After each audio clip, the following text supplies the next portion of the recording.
واپس کیوں جانا چاہتے ہیں؟ میں یہ بات کہنے لگا ہوں دل کی. مجھے لوگ کہتے ہیں حضرت حسین کا گستاخ ہے یہ آدمی.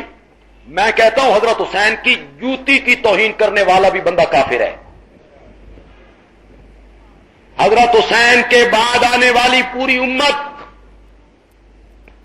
یزید تو کیا، امت میں بڑے بڑے لوگ ہوئے ہیں. ابن سیرین ہوا ہے، مجاہد ہوا ہے، اکرمہ ہوا ہے، امام ابو حنیفہ ہوئے ہیں، امام شافعی ہوئے ہیں، امام مالک ہوئے ہیں، امام بخاری ہوئے ہیں. حضرت حسین کے بعد آنے والی پوری امت مل کر ایک دوسرے کے اوپر کھڑی ہوتی چلی جائے، کھڑی ہوتی چلی جائے.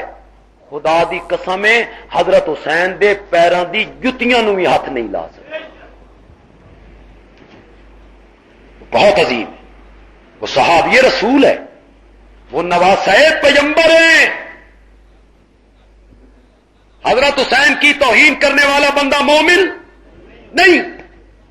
لیکن اور سمجھدار طبقہ تمہارے سامنے ہاتھ باندھتا ہوں، خدا کا نا جے میری گل سمجھ لو. توہین وہ کرتا ہے حضرت حسین کی جو کہتا ہے یہ مارکا کفر و اسلام کا مارکا تھا، جو کہتا ہے یہ حق و باطل کا مارکا تھا، سامنے کفر تھا، باطل تھا. جو بندے یہ کہتے ہیں وہ حضرت حسین کی توہین کرتے ہیں. توہین اس طرح ہوتی ہے، تم بتاؤ، چلو تم بتاؤ، آگے کفر ہوتا، آگے باطل ہوتا، آگے ظلم ہوتا تو حضرت حسین یہ کہتے مجھے واپس جانے دو؟ بولو. توہین تو تم کرتے ہو کہ حضرت آگے کفر ناچ رہا تھا اور وہ کہتے تھے مجھے.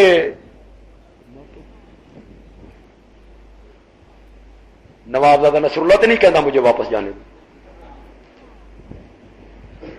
نہیں کہتا، ڈٹا ہوا ہے، غلط سمجھتا ہے، ڈٹا ہوا ہے. سارے تو نواز شریف نہیں نہ ہوتے، جو ڈٹ جاتے ہیں وہ ڈٹ جاتے ہیں، نہیں مانتے بھائی. لیکن حضرت حسین کہتے ہیں مجھے واپس جانے دو.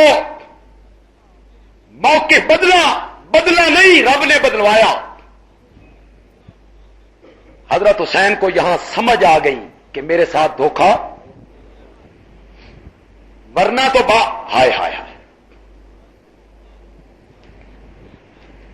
امام احمد ابن حنبل کا بیٹا کہتا ہے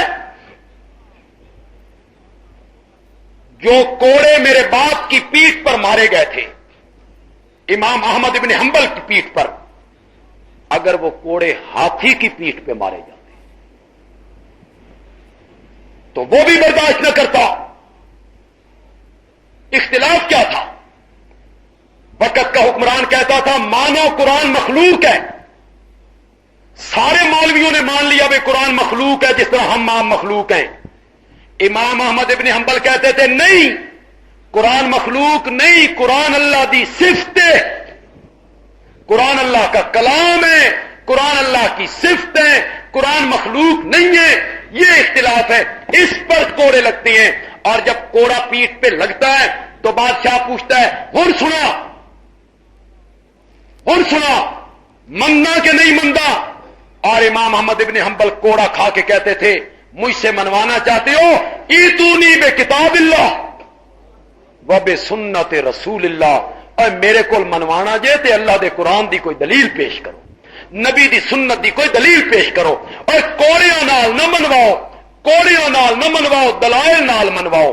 امام احمد ابن حنبل کوڑے کھاتا رہا. جنازہ جیل سے نکلا، موقف. امام ابو حنیفہ کا جنازہ جیل سے نکلا، موقف نہیں بدلا. ارے یہ تو بہت اونچے لوگ ہیں، یہ تو بہت اونچے لوگ ہیں، یہ تو بہت اونچے لوگ ہیں.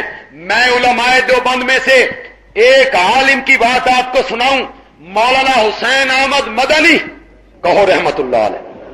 مولانا شیخ العرب والعجم، دیوبند کا عظیم سپوت، دیوبند کا شیخ الحدیث مولانا حسین احمد مدنی میرے والد کے استاد تھے.